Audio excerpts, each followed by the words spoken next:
Jesus teaches his apostles, he teaches us, his followers, to hate. About a year ago, I did all of you a favor and listened to an audiobook entitled Speak Like Churchill, Stand Like Lincoln. The gentleman gives many tips on how to be a better, more effective speaker. And one of the most memorable tips that he gave on giving a good speech was that you can't waste the first line.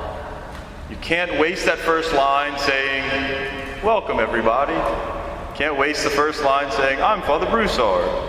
You have to grab your audience with that first line, or you give them permission to zone out. First line is so important.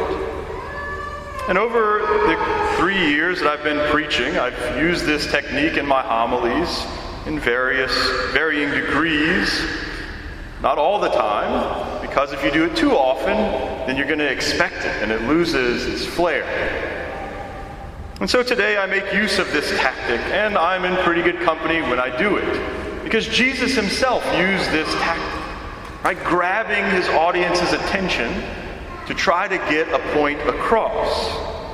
Jesus would say sometimes in very dramatic language things that don't seem to make sense because he wants to get a point across.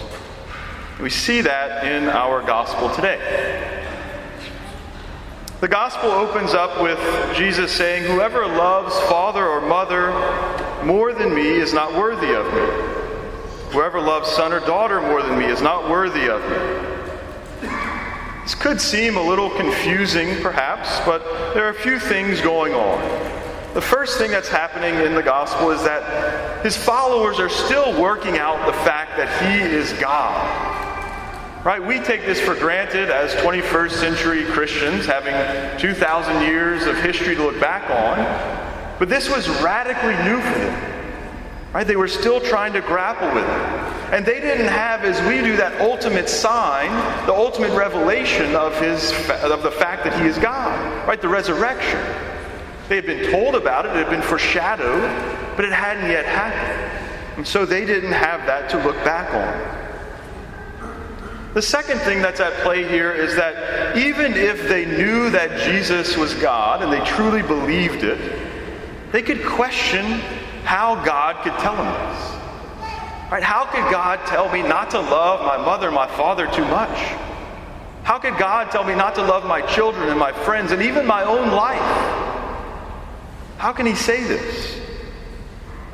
In St. Luke's account of this story, it's even more forceful.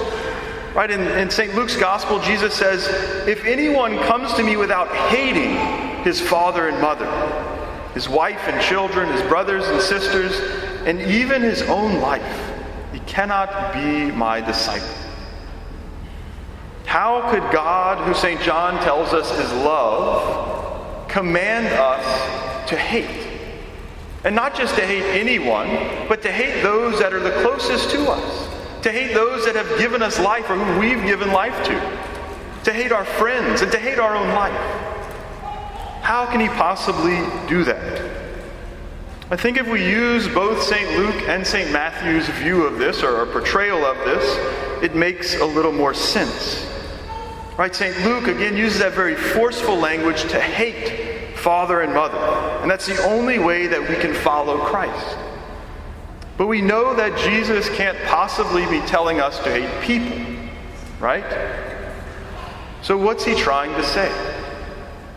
Well, back to St. Matthew. He says, "Whoever loves father or mother more than me is not worthy to follow me, is not worthy of me.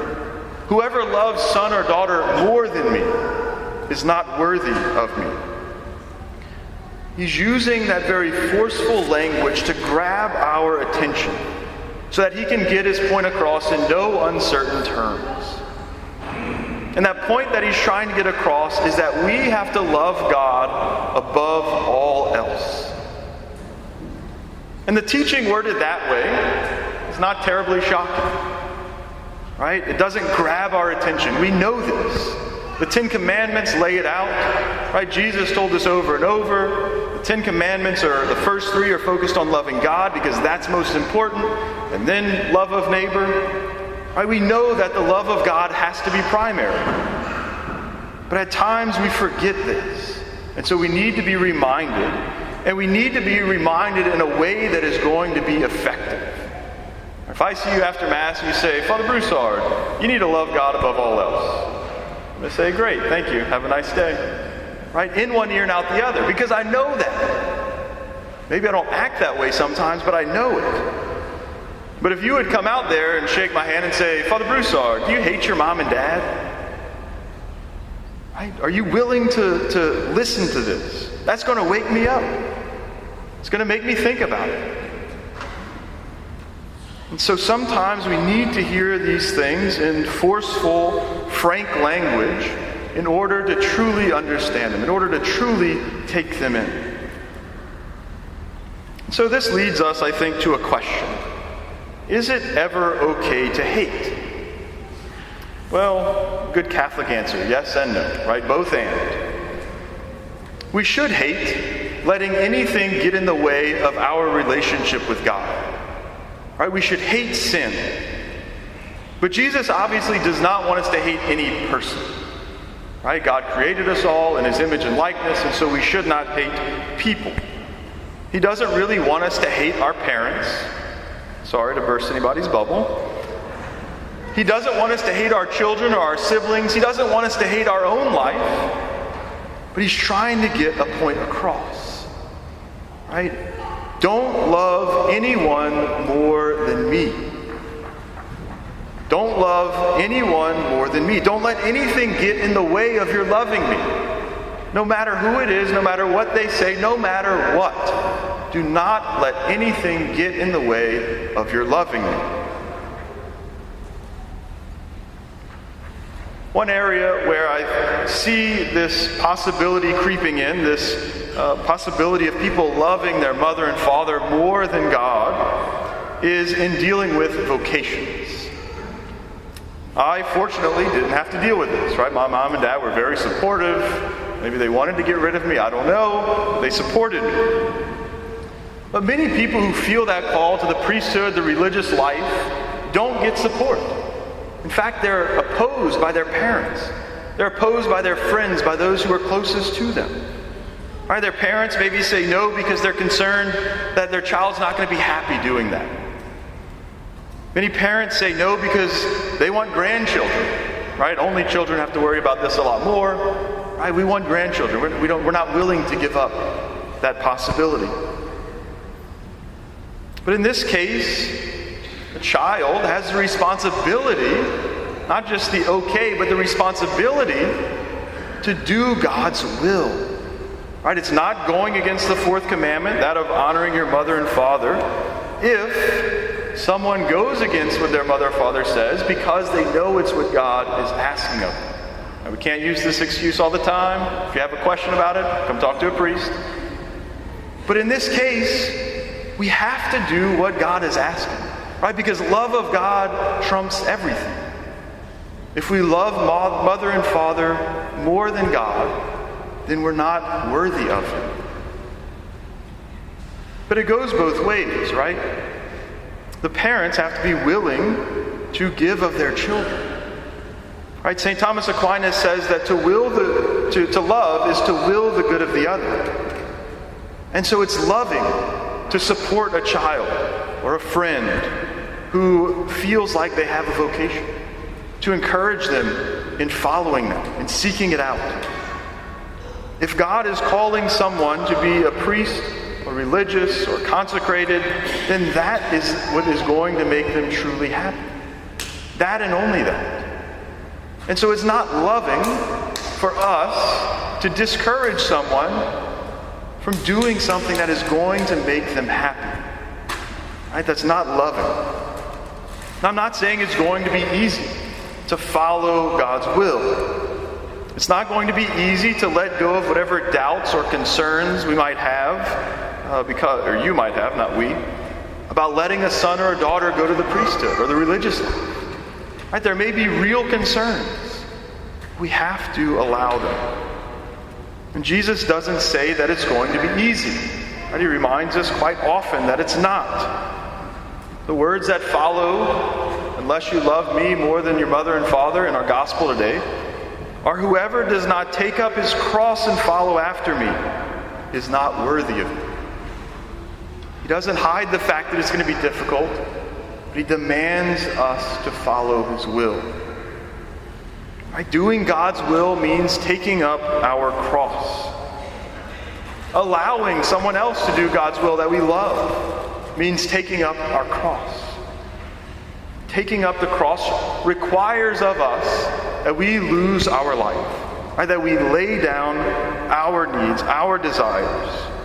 We lay down the plans that we might have had. I'm going to be finished with college at this point, be married at this point, kids at this point. God might have different plans. And to say yes to that is to pick up our cross. But taking up the cross also means that by losing our life, we truly find it. Taking up our cross means that we lay down a life that we had planned, but that we take up a life that is so much more joyful, so much more amazing than we could have possibly ever planned for ourselves. So today, Jesus is trying to get our attention. And the point that he's making is to tell us not to let anything stand in our way of loving him. Not to let anything stand in the way of doing his will. Today, Jesus is teaching us to hate. Not to hate people, but to hate being separated from him. To hate doing anything that is going to keep us from him. And so we heed that call to do his will, not only in our lives, but in the lives of others, by allowing them to do what God is calling them to do. We strive to do God's will in every way. We strive to help others to do God's will, especially those who are discerning that call to lay down their life in that radical way of becoming a priest or religious. Right? They're going to have enough problems on their own, people from the outside discouraging them, the devil tempting them. They don't need you and me to tempt them, right? They need our support, our encouragement. And this is going to be demanding. It's going to be demanding not sometimes, but every day. Right? Pick up your cross daily and follow me. By picking up our cross, we give up our own life. Right? We lay down our life. It's difficult, but it's rewarding. It's rewarding both in this life and in the life to come.